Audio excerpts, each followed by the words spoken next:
Yeah, I was talking about how the runes started to be 2, 3 lines long and ended up being 15 lines long, one reading. There was a moment in which I filled a whole page of a notebook with one reading of one rune. And it was a test of how well I could channel the energy.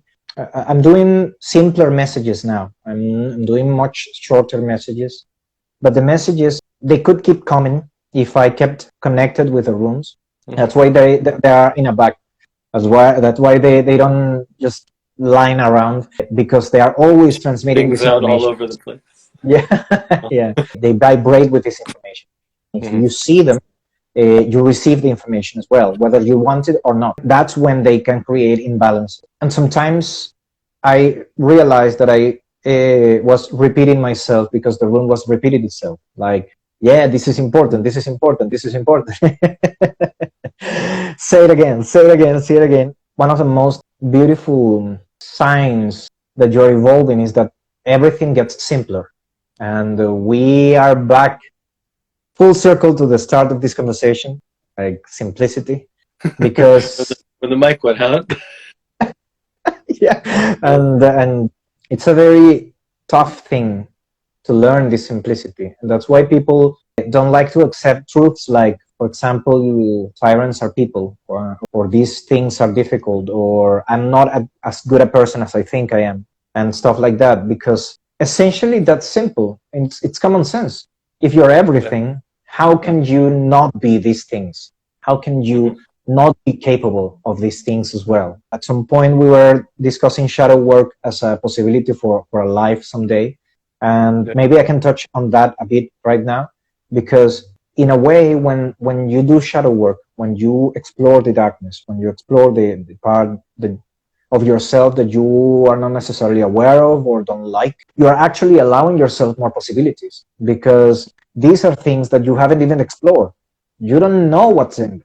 You don't have any idea, and you are scared of the shadow. But the truth is that it's just an image, and if you go through that image, you get what's in there. And what's in there is probably another tool to use, not something to be scared of, but something to use. And when I had this experience with this huge empathy that ayahuasca brought me, and also with LSD, I had this experience of opening up like a flower and losing myself in this feeling of empathy. I realized we are not alone, ever, ever, ever, ever, ever. We are alone, because we are everything, and we are all people. What Ubuntu says, what the meaning of Ubuntu. I am you because you are me, and we are together in this. It fundamentally, radically changed the way I perceived reality, because then I was responsible for everything. And at the same time, I could let go of the responsibility. I felt myself compelled to produce something, to provide a service, but at the same time, I could let everyone live their lives, because I empathized with their lives. Even if I couldn't necessarily understand their trappings, I understood that they had complications just like me, and they had challenges just like me. And some challenges are harder than others. And some challenges I don't even know about, and some challenges I know way too deeply. A lot of people have some reticence to open up to empathy, to vulnerability. But the truth is that it makes lives easier, because then you don't have to carry the weight alone. You can carry it with a bunch of people who are also living their lives and fulfilling their duties, whatever those duties might be.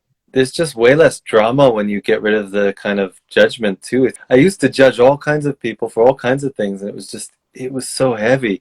There was just so much there to clean all the time. I still make judgments, but they're more about trying to decide what's right for me and what I want to promote in the world than just trying to tell people they're wrong or trying to control, trying to force my will upon other people, which is what a lot of people who are trying to change the world are trying to do.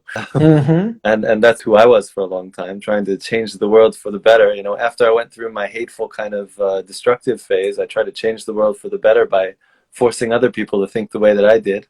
Like, I don't know what's right for this person, but I know what's right for me. It's lighter. It's so much lighter. It's so much easier. Yeah, so much easier. So much easier. And it's what allowed me to finally reconcile living here with this crisis and with the information that I had access to at this point, because I was working at the news for a while, for a long time, almost 4 years. I was in contact with people they weren't necessarily bad people, but they were shady, and they were connected to shady people, and they probably had shady businesses, and they probably had a few crimes under their sleeves. It's easy to get confused with the glitter, and they were very good at glittering stuff. They were very good at hiding this ugliness there from showing up. At the same time, I was working with these tools. And since I was working with these tools and I was doing shadow work and I was doing my business of exploring myself, I always studied myself and my reactions to them, and I was always studying them. And that's also how I learned silence. It's partly how I learned serious silence, because I realized that with these people, I just couldn't be me. I had to play a character to be with these people, because they don't necessarily accept what I do and don't necessarily accept who I am or where I come from. For instance, they were very judgmental of people who didn't study, and I don't have formal studies. I never even finished high school. So I got to this point, I got to this job through my talents alone, through my merit. So I was living proof that it was possible. And I obviously felt that, but I didn't react to it all the time. They looked down to me. They were obviously condescending, because they had all these MBAs and all of these magisters and all of these bachelor's degrees, and they really thought they were better than the people they were reporting on. They had this news site, but it was a company for them. It was a means to make money, and they didn't want to make Venezuela better. They wanted to prey on the situation of Venezuela, and I participated on that. I learned a lot. I'm just guessing, but like I just want to ask you, did they feel that it wasn't really their job to fix anything, or that it was not possible for them to fix anything, and that's someone else's job, or they just didn't care? A lot of people in those kind of positions, they don't realize what kind of power they wield. They think that their power is to make money, or to, like you said about glitter, making things shiny and nice, and covering up that ugly stuff, because it's not fun to look at. It's not fun, and it's not fun to report on. Okay, and it doesn't create traffic, and you want traffic. They cared about traffic. That's what they cared about, and they had this shop with Venezuelan merchandise and with their own designs, stuff like that, but it was completely unrelated to the news business, completely. And I realized it was a bit of both. They have the clout. They know people. They've been to high places. I once got to translate a letter between a political leader here and David Cameron when he was prime minister, and I got to translate that in the airport. They had clout, but I don't think they believed in Venezuela enough. I don't think they believed in this country. I don't think they believed in the people, and I don't think they understood the situation really. They've read about a lot of books and they read a lot of reports, but they didn't walk the streets, so they didn't know. They really didn't know. They spent their whole time living abroad with their comforts and their escapades, parties, and their meetings. Some of them very shady, some of them very threatening. A few of them were even an issue of concern for the regime. I think in many ways I dodged a huge bullet when I left them. But they taught me a lot of things about the shady part of the world and my shady part. How much I'm willing to get involved in this world. I said, I want to get involved all in, but not this way, or through this channel, or with these people.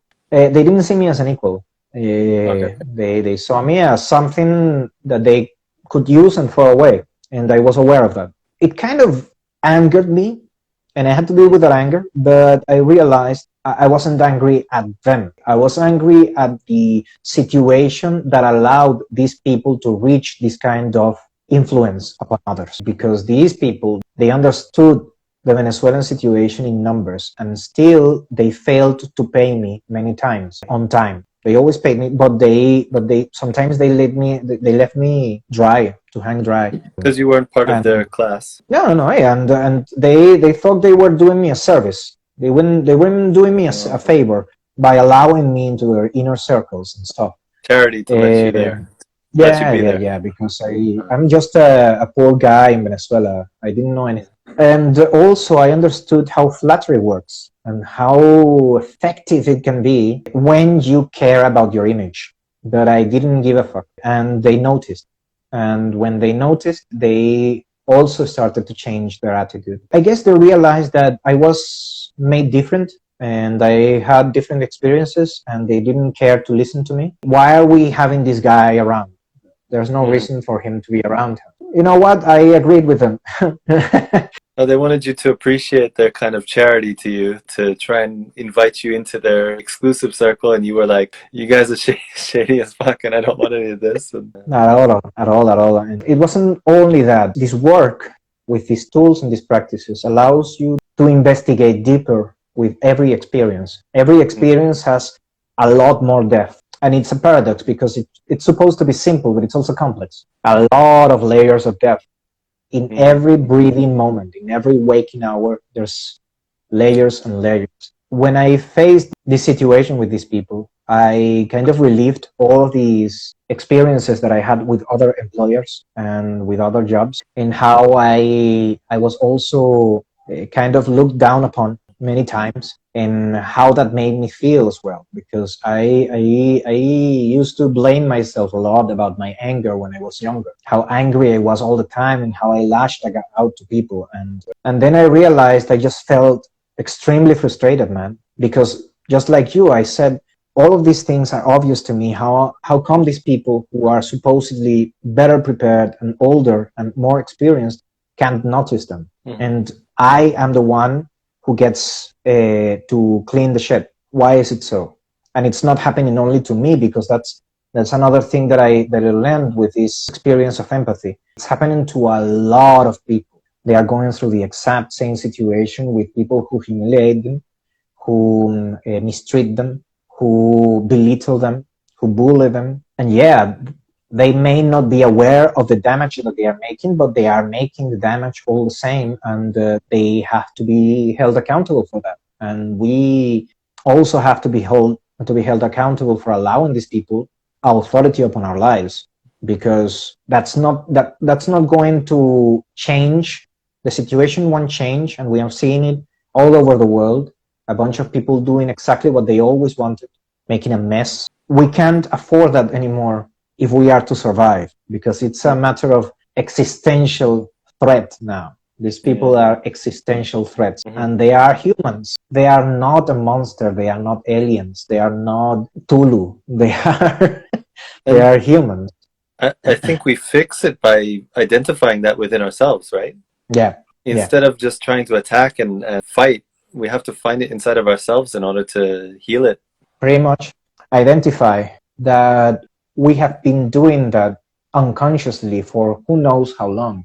We were taught that by our parents, and our parents were taught by our grandparents. It's a generational matter. When you do these practices and you have this exploration, it's inevitable to reach ancestral exploration, because and that's what I rely on you for like learning about this part, because that's the most foreign part. I mean, like, the idea of channels isn't too foreign for me, but to actually experience is a little foreign. But the ancestral stuff is also it's new for me. Yeah, the ancestral stuff has been a great revelation to me, and very beautiful, but it wasn't at first. It was very difficult. And the first thing that I had to do was face the blood in my ancestry. There are people in your ancestry, and you in other lives, in past lives, who did appalling things, committed atrocities of the kind that you haven't witnessed and will never witness in this lifetime. Barbarity. And DrRune helped me with this a lot, because DrRune explores ancestry very honestly and very thoroughly as well. I realized, okay, if this is true, if I can rely on this knowledge that I'm receiving right now, and I have no reason to doubt it, because then I've been a tyrant myself, and I've been a murderer, and I've been worse things. In past lives. In past lives, and my ancestors were these people as well.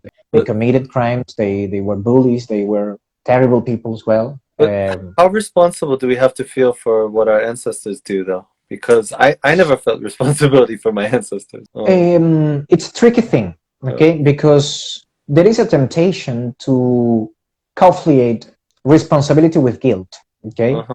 We don't carry the guilt of our ancestors, okay? We don't carry their guilt. We don't carry their resentment. We don't carry their remorse. All of that is theirs. But the responsibility for the things that they left in the world remains in ourselves. It's codified there. It expresses itself through these unconscious programmings. Whether we want to take responsibility for these unconscious programmings or not, is the whole point of self-awareness. And the thing is that we can see it merely as a responsibility that we have to clear, or a role that we have to fulfill, or a price that we have to pay, a sin or whatever. Or we can see it as a tool that we haven't harnessed yet. That's the change in perspective. It can also be a gift, right? Because, like, I mean, just the way, listening to what you're saying now, like what I imagine, it's not that we are forced to make up for what our ancestors did. It's that we have an opportunity to do it, and that in doing it, that we can actually heal a relationship or heal some kind of trauma that exists between two different kinds of people, or anything, a person and a place or something, and that there are all kinds of gifts that can come from that too.